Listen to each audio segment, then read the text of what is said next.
Welcome, everyone, to the Sweet Shots podcast. I'm assistant golf pro Lucas Johnson, joined by Mark Johnson and Chuck Johnson. We're here live from St. Andrews at Sweet Shots, Fargo, North Dakota. That's our meeting room, not the actual golf course. We're not at St. Andrews golf course. That would be something. Maybe what kind one of budget day. do we have? We're just traveling. Let's get around. Legendary courses Let's where we're go going to- to podcast from. That's a good idea. Not bad. There we go, starting off early. Yep. Great ideas. So we're going to get into all things golf news, local area golf news, national golf news, and get into some fantasy golf. That's kind of the reason we're here. We've got a DraftKings guru in Chuck Johnson, head golf professional for 26 years, and Mark Johnson. And by all other standards in the company I'm in, a newbie, and myself, 1 year in the program. Well, you're no slouch. I can play. Yeah, I can play. Get it around. For the listeners out there, LJ played collegiately at North Dakota State. That team had some success. They went to a NCAA region tournament. First one in school history. And, you've accomplished a lot in the region playing. Medalist, two-time medalist at the Birchmont. I think a Pine to Palm medalist and a few other wins under the belt. So, we bring a little bit of everything here. 26 years of PGA membership myself, and like we said, Chuck, this guy, when it comes to fantasy golf, He's been around. He is. There was a time when he was on point, and not that he's not on point anymore, but when he was on point, Well, he got busy. he was second in the world at a British Open going into Sunday. Out of 100,000, how many people? Yeah, there was 100,000 in that event. Second, went to bed in second place. And then Tommy Fleetwood happened, and I didn't have him on my squad. So 64 on a Sunday. yeah, it was ridiculous. But You we'll learned get- quick, though. Yep. You learned quick. still made some money. Learned from it. So happy to be on the program. Excited to dive in and share some of that knowledge in the DFS world. Great. Yeah, I mean, it's going to be a party. I think between if people haven't caught on yet, we're all family here, so it's going to give us another little edge on probably some good-natured ribbing between the three of us. So that'll be entertaining in itself. But before we go any further, getting into what Sweet Shots is, if people are out there wondering about that, give me a little bit about the true story behind Sweet Shots, why that came in. I think people might know. Yeah, just kind of the quick version of it. Chuck, you're down in Miami waiting for a cruise, That's right. and your boys were looking for something to do. Yep, they'd been to a Top Golf venue before, so they were like, "Dad, Mom, we got to check these out. Check this out." I'd never been. As a traditionalist golfer, green grass golfer, I thought, I was a little reluctant, but we had a day to kill, so we went over to Top Golf in Miami, and about a half hour into it, both my wife and I are looking at each other going, "Yep, this has got potential," just from the entertainment family atmosphere.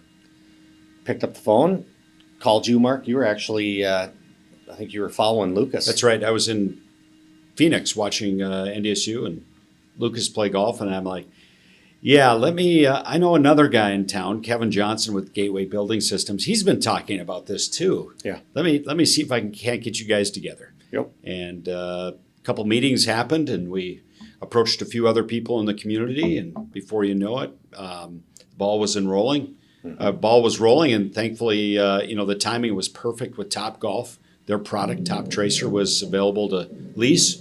Yep. And 3 years later, from the start of the idea to opening, it was about almost 3 years to the day. Yep.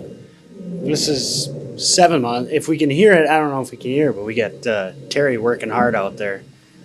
Getting the venue ready. Getting our venue ready. It's our equivalent of mowing the greens. Yeah, It really is. I mean, he's out there Yep. with the blower, and they're getting things ready for the guests today. Things set up. Yep. No, it's great. It's good to see.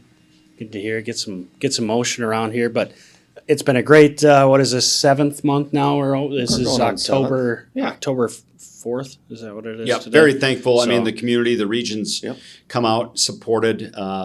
folks are having fun. We're seeing young families. We're seeing Mm-hmm. all ages. Yep. And then we're seeing the meeting rooms used, corporate groups, Right.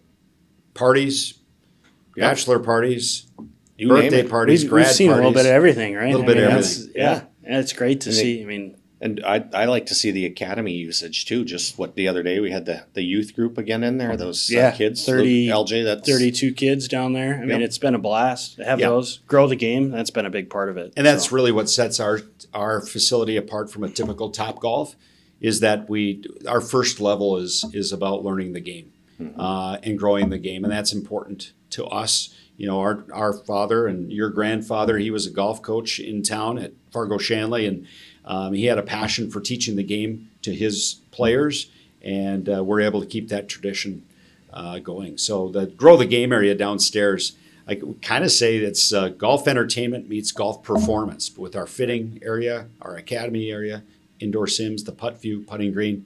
If you haven't been out here, you got to come and just see it. Even if you didn't want to have time to play, just come take a walk around. that's been pretty fun special. too. I mean, there's a lot of people, they do just come out and they walk around. I'm taking a look around. It's awesome. Yep. You know, we love showing it off between Jim Bigelow, our head professional, and myself.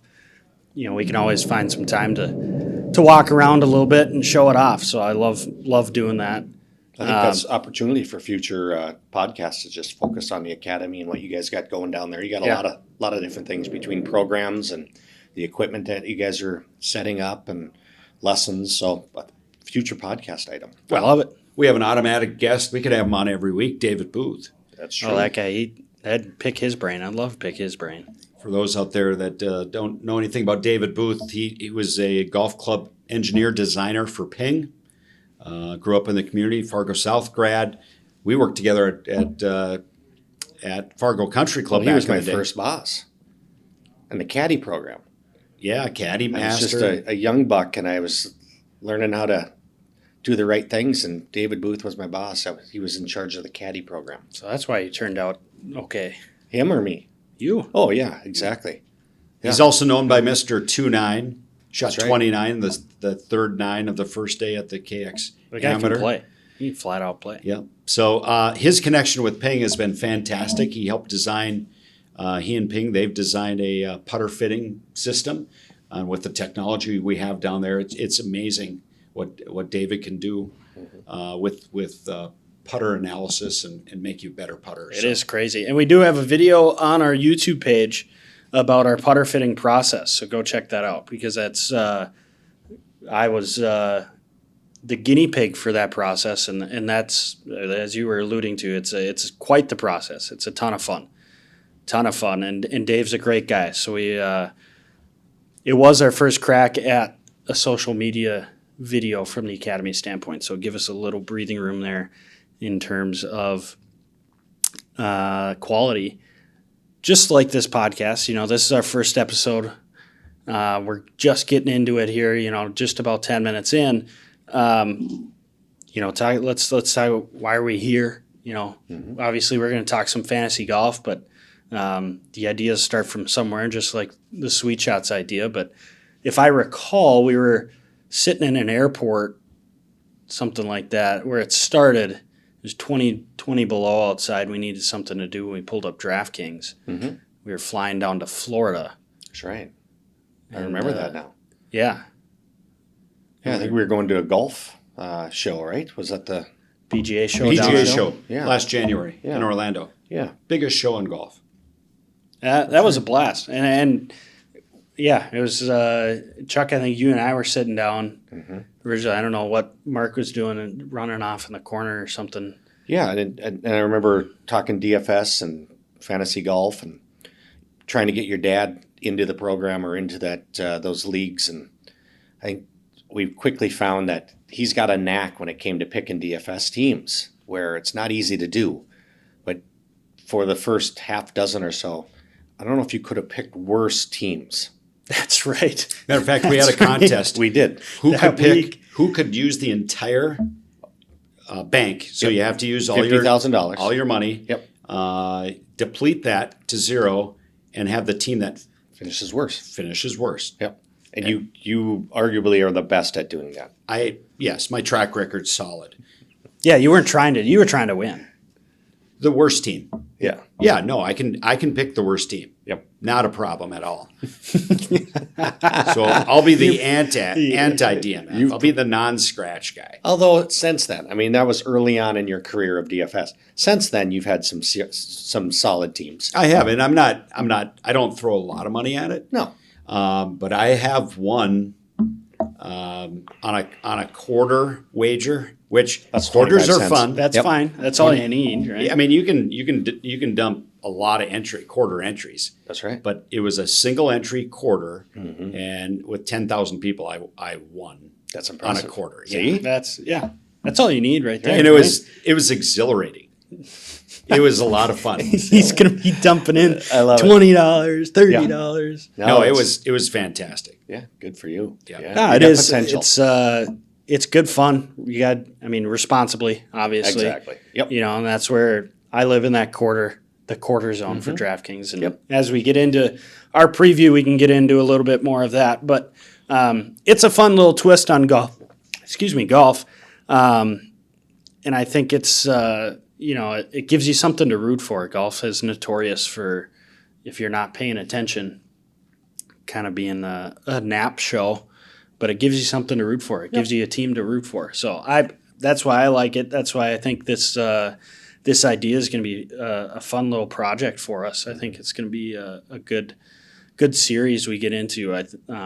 Looking forward to that. But yeah, I mean, that trip down to Florida, we had ideas coming out the wazoo for what we wanted to do, and here we are. Yep. Now bringing it to the front. So I'm really excited. I think we could create a nice little process here. Agreed. For getting into it. So keep moving on. We've got probably a good amount of golf news around the area between college golf, high school golf. We've got the high school Class A girls golf tournament going on.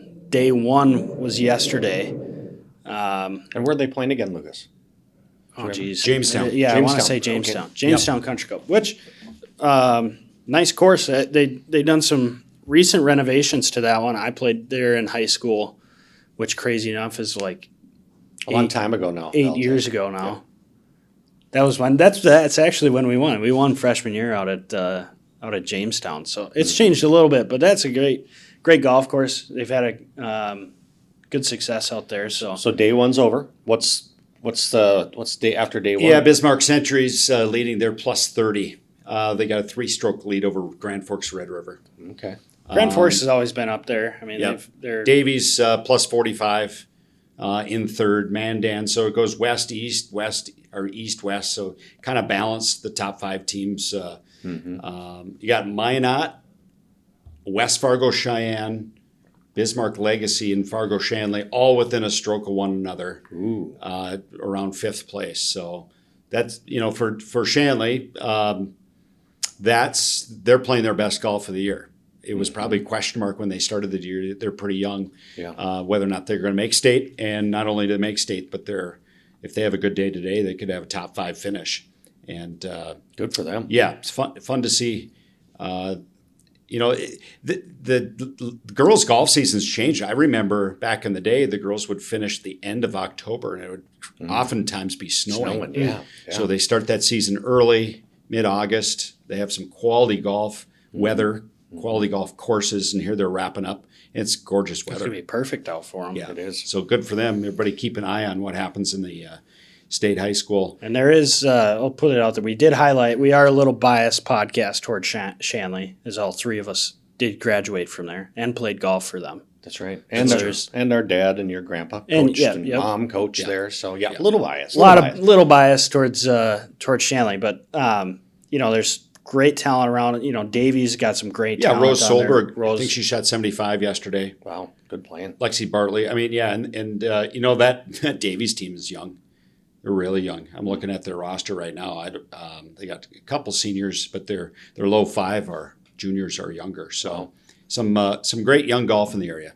Yeah, that's exciting. Oak Grove girls won state as well. That was a week earlier. Yeah, and they've been hard at work. They're a good squad. Between the Brantner gals and the rest of that team, they're Brantner sisters.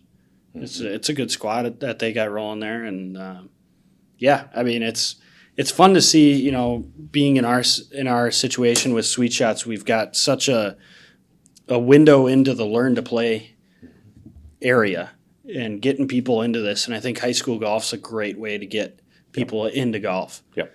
And it's a great area to hang out with friends and have a little competition. So it's fun to see the good competition that's being played out there and around the area. Which A lot is of good talent.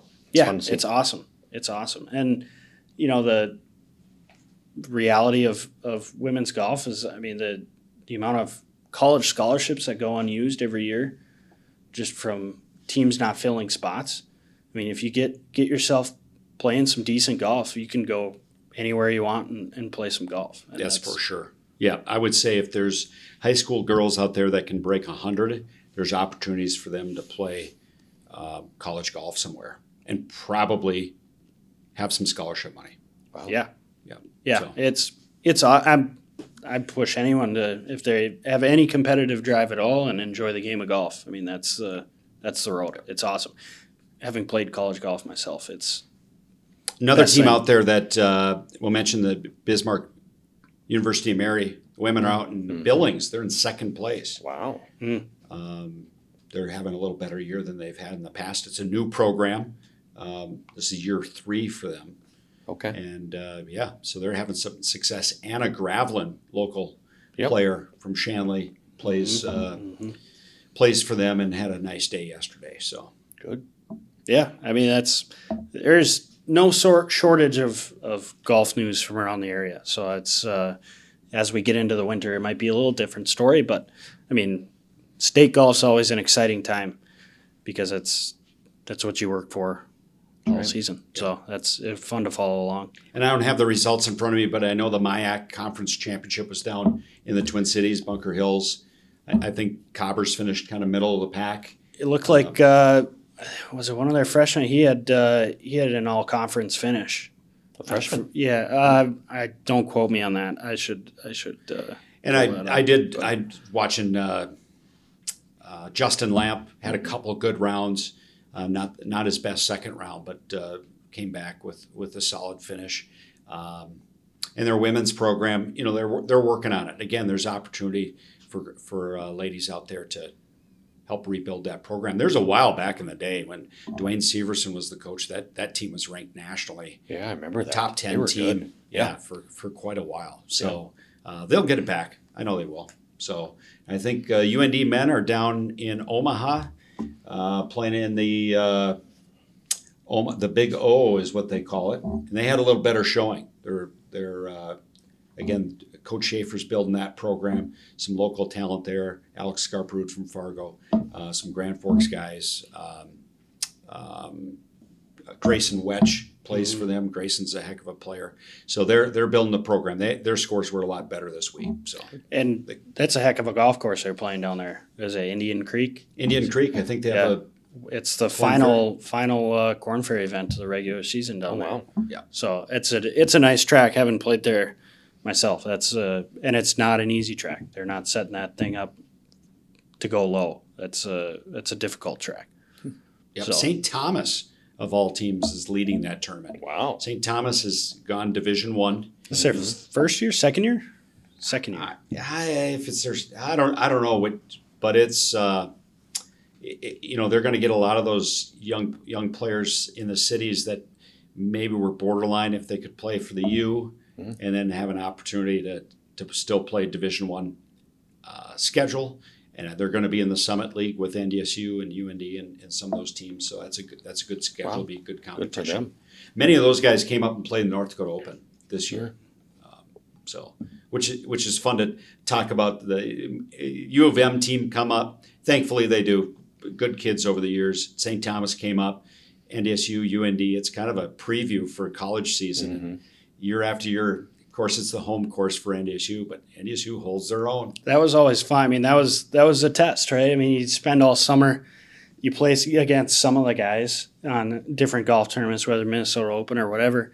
But because North Dakota Open is so close to the school season, all those guys, they got all their gear, the Minnesota bags, the St. Thomas. You get all of that, and that was fun because you get to it's the matchup you've been waiting for. So NDSU's having a great year. Coming fresh off the win off the Drake invite down in Iowa, West Des Moines, Iowa, down there, and I think this year is going to be probably the first year they get to go head to head with U of M in a college sanctioned tournament since COVID year, I guess, that we played down at what's it called down there? Their home track. Their name's just escaping me. You're the youngest in the room. You should not have this problem. I know. Well, yeah, you would think. It's You could make matter. something up and I wouldn't know. yeah. Moving on. So NDSU's having a great year as well. We're having great season. Brock Winter had a great showing. There's a Minnesota Champions this last Minnesota week. Golf Champions. It's been Minnesota going on Golf. since the 70s. They've hosted it at Minneapolis Golf Club. Usually it had been in the spring in the past. They moved it to fall a while back, and it's the best of the best. And Brock Winter lost in a playoff. I'll mention you were leading after tied for first in day 2, final group, and just didn't have your stuff coming down the stretch. But 4 NDSU players, current and previous, were really in the top probably 12, top 10 of that tournament. Top Top 10. 10. Yep, Yeah. top 10. Good. So a it heck was of a a fun. show. That's a fun tournament. I mean, it's a great golf course, Minneapolis Golf Club. It's great, kind of a bomber's paradise out there. But greens are the main defense. I mean, if you're above the hole, you got to pay attention, and I was above the hole a lot. So, But that speaks to the quality of the golf this NDSU program has established and is putting out when 4 of their players go down and end up in the top 10 in the best of the Minnesota PGA section, amateurs and professionals. That's saying something. So hats Absolutely. off to Coach Kennedy. Yeah, really good. yeah, it's been a fantastic being able to watch him grow in that, be a part of that. Even truly blessed to be a part of that. So, moving on out of the golf, local golf. Let's get into next week's tournaments. Let's get into the DraftKings while we're all here. We're going down to Vegas, TPC Summerlin. Chuck, you're a Vegas guy. You I am. between the betting and the trips down there. What are you seeing from the course setup? Yeah, so unfortunately, we should have taken this on the road to be there. This would be future. I'm making a note. This could be a road trip I think so. for sure. Okay. Okay, next year. Let's put that in our budget. This course, interesting enough, I don't know if you guys did a little research, but they closed the course last summer, actually April, in order to redo all the grass. So they ripped it all up and redid greens and fairways. So distance and everything remains the same, but the actual type of grass has changed. They're going, it's a bomber steel, where very generous off the tee. Interesting when you look at stats. And for those of you interested in DFS and the idea of playing daily fantasy, there's key stats to pay attention to when it comes to golf. And the thing called Google is amazing. You can go out there and do, show me PGA stats, strokes gained across. And there's some key categories to focus on per the type of course. Strokes gains off tee, stroke gain around the green, stroke gain approach. This is the particular course where strokes gained approach is very high. It's a second shot course. Everybody's hitting drivers because there's very little penalty off the tee. It comes down to who are those strong players that are really good at the approach game. Obviously, putting is pretty key to any golf course, but I would really focus on that approach side. So this course, have you, Lucas, I know you've played some golf courses in Vegas area. Have you ever set foot on this one? I've not done this one. No, I haven't played here. Okay. I've driven by it. Have you? Yep. It's kind of towards up in the hills a little bit. Might even be up in elevation. It is 2,000 feet. Yeah. So the short hitters, like the Brian Harmons of the world, are getting a little distance on this. I would say when you're looking at somebody looking to build a team, I would go out on the web and do PGA DFS stats, strokes gained approach, and target some of those players.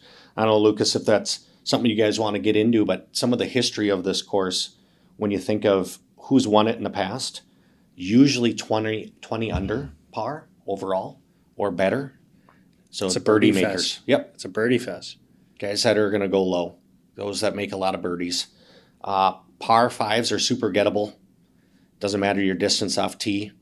That approach game is the key there. And then the par threes, though, are a little longer and more challenging. So you can do stats, look up on par three scoring. I would focus on that too. So those guys that score well on the par threes are going to have a little leg up as well. I don't know if we want to dive into particular players. Well, yeah, but I have a question. So there might be folks that are going to tune in and listen to this that don't have a lot of experience with setting up rosters and teams. Yep. And when you were coaching me up on it, when I was starting to do it, we kind of did 3 approaches. Mm-hmm. So one would be like the statistical analysis, like you're doing there. Let's do teams based on strokes gained here, there, whatever that course might be. Yep. Then it seemed like we had some success. Horses for courses. Yeah. Right? Okay. Course history. Yeah, course history. Yep. Let's just look at maybe course history, maybe trend to lean towards how they've played recently. Yes. Too. Yep. That would be a way to do a team. And then it seemed like we'd do a third segment of a team that's, hey, let's just have fun with the team. Mm-hmm. Who's playing well? Who do you kind of, who's trending? Yeah, he's never played here before, but this guy's, I kind of like the way he's playing. I like the way he's playing. I like recent form. Recent form. Yep. That's right, Mark. Yeah. A lot of people just go based off course history because, as you guys know, with PGA, a lot of these guys just go to the same tracks over and over again, especially early in the year right now. A lot of the big dogs, the top golfers, aren't playing in some of these tournaments. So you'll look at a guy like a Brian Harmon who comes out, or Neesmith is another guy that likes to play these earlier and he has success. So if you go out on the web and do a course history for Summerlin, you're going to see how these guys have done in the past. And a player like, amazing to me, Max Homa is somebody that's playing really well right now. He's missed the cut 4 straight years. Now, he took a year off last year, didn't play. Some would say he's a lot better player than he was 2 years ago. But there's somebody 4 straight times he's missed the cut here. Well, And what's he doing probably off the gambling. golf course? Maybe that's the problem for Oma. He seems like the type of guy, maybe he's having too much fun. He could be in the casino. So he's not focused. I mean that's Vegas, right? We all been there. We've known that. But to your point, Chuck, I mean, a guy that doesn't make the cut very often, if at all, right, at this tournament, currently on DraftKings is $10,600. That's right. Off your $50,000 budget. So good point. And just for the listeners too, there's multiple platforms to play daily fantasy. There's the DraftKings of the world, or a FanDuel, for example. The one I think we're going to reference most often is DraftKings, just to keep it consistent and for the listeners to understand. So when we talk dollar amounts per player, it's off DraftKings. I think there's 3 players this week that are 10,000 or higher. Obviously, the more talented players are most expensive, and then those that are least talented maybe have the lower probability of winning are probably around 6K. I think that's the lowest, is when you get into some of those players around 6K. So what do you find? I mean, do you always have a horse? Do you always go after one of these top 5, 6 guys? Great question. And if you watch the players that are really good, the DFS guys that are really good, it's based on, they'll build multiple teams. So in your example of 25 cents, you may build one team that you pick a horse, a Cantlay. He's top guy this week. Once you do that, though, you're not going to be able to get 9,000 and aboves. You got to go into the 8,000 and 7,000. You got to find some flyers, some guys that have maybe really good course history. The thing with it is you got to make cuts. So for the listeners out there, it's 4 days of tournament play. DFS, or the daily scoring, is based off of all 4 days. If you can get all 6 of your players to make the cut, chances are you're going to end up in the money. You're going to make some money.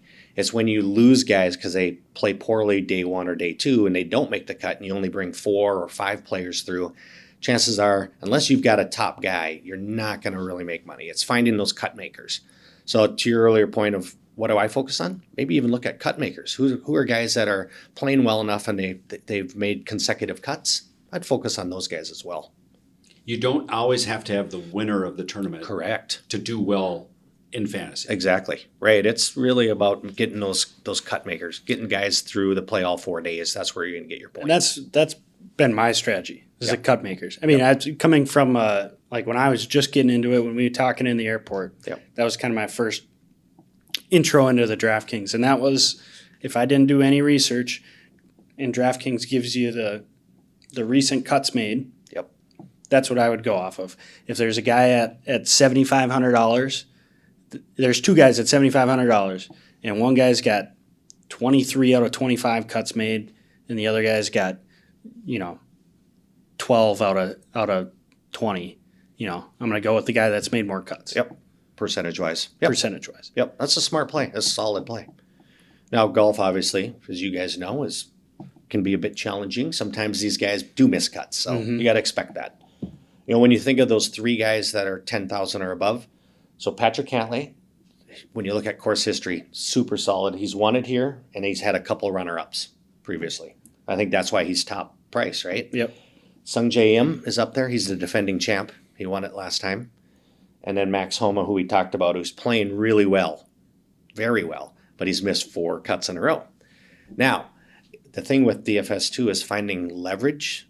So the average person out there is going to go the Patrick Cantlays and the M because they have a really good course history. They may shy away from Homa. So his percent of usage on a lineup is lower. If you pick him and he does well, you're jumping ahead of these guys that avoided him. So there's some strategy in usage. I would think your general person that's just playing might not do the research to know that Homa's missed the last 4 cuts. Yeah. They just know, hey, I recognize that name. He's a great player. I'm going to pick him. Yeah, you're right. You're right. So Yeah, there's some a of lot that of strategy. Yep. So there's sites out there that'll show you projected ownership. So let's keep in mind Thursday morning is when the event starts. You got to keep an eye on that because once that event starts, the lineups lock. So you have to have your lineups in before Thursday morning. Being it's a Vegas event, it's probably an 8 a.m. Central, well, maybe a little later, 9 a.m. Central time. So prior to that, you can go out and do some research and see what's the projected ownership on these guys. And it's ballpark. They'll show you maybe Homa's at 25% for that very reason. People just don't know he's missed cuts there. So another question about research. So is there free information out there? I know you said Google, but some of the good stuff, I mean, do you have to pay to get access to some of the real good stuff? So there's multiple sites that'll give you kind of the tip of the iceberg data where it's good, but if you really want to dive into it a little bit more, you have to pay. Mm-hmm. Roto Grinders is a really good site, and they have different journalists that are focused on golf. They got multi-sport. They do football, they do basketball, but they have golf guys that this is all they do. And then they do the data. They do the spreadsheets, strokes gained approach, course history. They do all the work for you. To see that level of detail, you have to pay that monthly subscription, $30 a month. One guy that I like to follow that's super good, not to give away podcast deal, but Rick Rungood. If you go out and do a YouTube search on Rick Rungood, this guy is a golf guy. Matter of fact, he lives in Las Vegas. He knows the PGA, he follows PGA, and he does data. He builds his own spreadsheets, and he'll do a nice job of showing you his data. If you want to get into it and actually manipulate the spreadsheets yourself, you have to pay a fee to do that. But I would go out and do a YouTube search on Rick Rungood. He does a really nice job of giving you week-to-week data. Okay. And I think where we come in is we're going to take that data and we're going to apply it kind of common sense. That's the value that you bring. Exactly. Yeah. I'm following these guys, so I'll kind of pull it together. Then when we come together on a week to week, I'll just talk high level of what I've seen. Yeah, I mean, it's we're for the common man right here. I mean, this is not we're not. We're gonna pick teams. Oh, yeah, we better get into real quick picking teams. Yeah, let's pick some teams. You have one pulled up here, Mark? Or do you get a idea? Are we picking our own team, or is this a group pick? No, let's pick our own team. This is live pick. Okay, I'm ready. Right here. All right, kick it off, Mark. Let's go. I'm gonna go first. Yep. I'm gonna go something with a person called Taylor Montgomery. Taylor Montgomery. The guy's on fire. He's on fire. Yep. From where? He's American. He's coming from the Corn Ferry Tour, and he's made both cuts, I think, on PGA Tour this year. And he's got 6 consecutive top 10s running right now. Yeah, and he's not scratchy. I mean, he's what's that term? Where I don't know that he's going to be on many people's radar. Right. No, you're right. He's not. He's a Vegas guy, too. And he's a Vegas Is guy. he? Yeah. Vegas guy. Like he lives in Vegas, kind Lives of? in Vegas. Oh, Yep. well, yeah. I mean, I like that. So I that's like a that. solid pick, Mark. I like that. He was on my radar. You next, LJ? On who you're thinking? Are we going all the way through, or we do one at a time? I don't know. What do you think, Mark? Well, I always have to have Hoagie, so I'm going to spend a lot of money early. So I'll just set my team here real quick. So I like Hoagie. He loves Vegas. He's very comfortable there. He may spend his spare time on the craps table, but that's okay. I have a soft spot for putting Hoagie on my team. I still think he's not on many people's team when he's under the radar. Yep. Another guy I'm looking, and gets this under my average remaining players, Adam Hadwin. Yes. That guy can make some birdies. He's a Canadian, sometimes. Yeah. Not that has anything He's to from do up with north. it. He's going pretty south to play in this one. I don't know. So I'm looking for guys that make birdies. This is up in elevation, and another guy that I was kind of eyeing was that Seamus Power. Yes. I love his name. I think he's from Ireland. Yep. And he's under my budget. He's in my budget too. And that's, I don't know. I try and get as close to my budget as possible. Obviously, I don't leave much money on the table. If I've got there's a lot of data here on these guys about how many cuts they've made. Mm-hmm. But you look at a guy like Jason Day, how he's gone from greatness to kind of he's dipped down to. He's got that back issue, It wasn't scoliosis, but Mark, I just looked at my notes on Power. Other than having a great name, last week in the event, he had 24 birdies. Okay, The that's guy- a lot of birdies. birdie maker. Had he handled his par 5s, which he played 1 over, he would have been right there. So I like that. He's coming in hot. Yeah. And then I'm going to throw a curveball at the whole thing, and I'm going Kuchar. Cooch. He's just a Wow. steady rock. Well, he's up there. I mean, he's got a good track record there.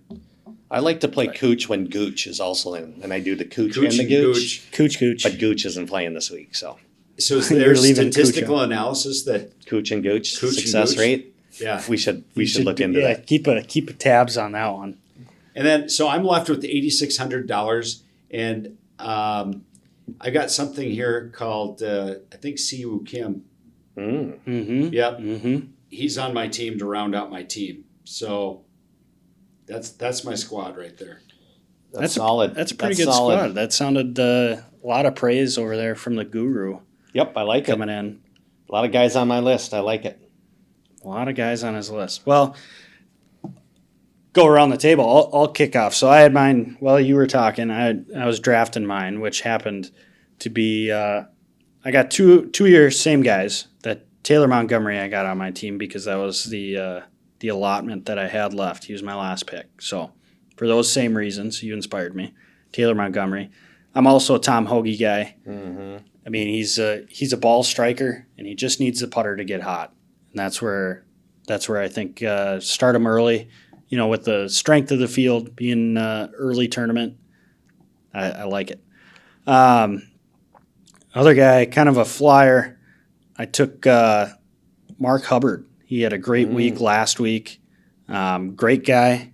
There's on DraftKings, 21, 27 cuts made. The guy's he's a cut machine. I think he was that close last week, so that's I'm riding him to continue the streak. So we're going Mark Hubbard there. Then I'm jumping back. I'm back on the Fowler train, Ricky Fowler. Wow. It's probably the biggest flyer in my lineup, Yep. but he had a great first event this year out in the desert, T6. He's got a great history at the TPC courses, right? So they set up similar. Obviously, Players Champ, plays well at the Waste Management just about every year. And he's made a couple big changes going in this year. He got rid of the butter knives that he had with the with Cobra. Have you seen that picture? No. Oh my goodness! I mean, Brutal. Scary looking down at that 4-iron. Give a piece of toast to you. You spread some butter on those things with those irons. Switched to cavity backs, which I think is going to be great for his game, and back with his old swing coach, Butch Harmon. So I think things are lining up. That's solid. I think he's on the right track. Again, go back to the strength of field. I think he could have another great finish this week. Also, he's only at $7,800, so I think he's a great value grab down there. Then I got Cam Davis. I love Cam Davis coming out for the President's Cup. He played 5 rounds at the President's Cup, looked solid out there. He's a bomber, and he makes a ton of birdies, so he kind of fits into the mold we were talking about earlier. My notes that I got on him, he plays well in the desert. He's got a lot of great finishes in desert courses. He likes it down there, plus the elevation with the bombers. And then he's 3 for 3 on cuts made at this tournament, at the Shriners. So he makes cuts here. He's a bomber, makes a bunch of birdies. I think that's kind of a no-brainer for me. So he was one of more expensive, $9,200 for Cam Davis, but I like it. And the last guy that I got, Joel Dahman. I love the guy. Similar to Cam Davis, he's 4-4 cuts made here. So I think he's another guy that plays well in the desert. Solid start to the season, T13. So he's got the good vibes going into this week, and he's a guy. He's been around the league for a little bit, so he knows what he's doing, and he's not going to be rattled by the early starts here. So he's going to round out my squad. I like this it, LJ. week. So That's solid. That point about playing well in the desert, you'll find guys that they play well out west, right? They play well in California. Maybe they grew up on that grass. They play well in Florida. Right. You see that all the time, playing on the Bermuda grass. And then the Texas guys tend to play well when they get down to Texas. Right. Even guys that go to college in Texas, Tom Hoagie, TCU. Yep. He plays well in Texas. So those trends, I kind of like that stuff beyond the numbers. Where they're comfortable playing. golf's a feel game. You got to feel good. You got to feel comfortable. I mean, you're traveling so much to be able to feel comfortable. It's huge. All right, Chuck. I'll go quick. Round I us know out. we're running out of time here, but I also have to go Hoagie. Just being a local guy, got to follow him. Hometown guy. One guy that I think is going to just blow your mind here, but I'm going to go Grillo. Yeah. And here's why. He's top putter in the field. His got a solid course history here. He's played well. And I just look at his strokes gained approach. He's trending up. I think he's in great recent form. I'm looking for him to get a win. Grillo. Yep. He's your winner. All right. And then this guy, Kurt Kitayama. He's a UNLV boy. He's played this course a lot. And if you look at his strokes gained approach, he's in the top 5. Now, I know he usually plays Euro Tour. So coming back to the States, but I like the local vibe feel. He's going to be staying at home with mom, sleeping in his own bed. That's something. This is comfort deep analysis. Comfort This is level. good. Then I've got JT Poston. Nothing more than I think I know he's got course history. I also like Mr. Power. That was a good call, coming off a lot of birdies last week. I think he's going to come in with confidence. And my last guy, only because he's Belgium and I like him, Thomas Dietrich. And he's got good course history here. But he's 7,900. When I looked at my amount of money left, he's the guy that's made the most cuts, 19 of 24. So back to your point earlier, LJ, when it comes down to it. Gut check. I'm going with a cut maker, and he falls in that dollar amount. Yeah. One of these might be the winning lineups, guys. This is right here. Yeah, hit submit. Let's get these in. We'll keep tabs on it. We'll check back in next week, see where we all stand, because it's feelings are good, vibes are high right now going into this week on teams we've Full picked. confidence. That could be a complete 180 next week. So that's going to wrap it up for our first show, live from Sweet Shots, St. Andrew's Room. I think this was a great way to kick it off. I'm really excited going forward. So I hope you guys stick around, keep listening, and good luck with the DraftKings or fantasy golf. That's what we're all about. So Thanks for Sweet Shots for hosting us. Yeah, nice of them. People out there, come on out. Check it out if you haven't Check been it here. out. Yep. Just walk around, take a look around. Say Show hi. you around. Say hi if you see us. Absolutely. That'll wrap it up. We'll see you all next week. Thanks for listening.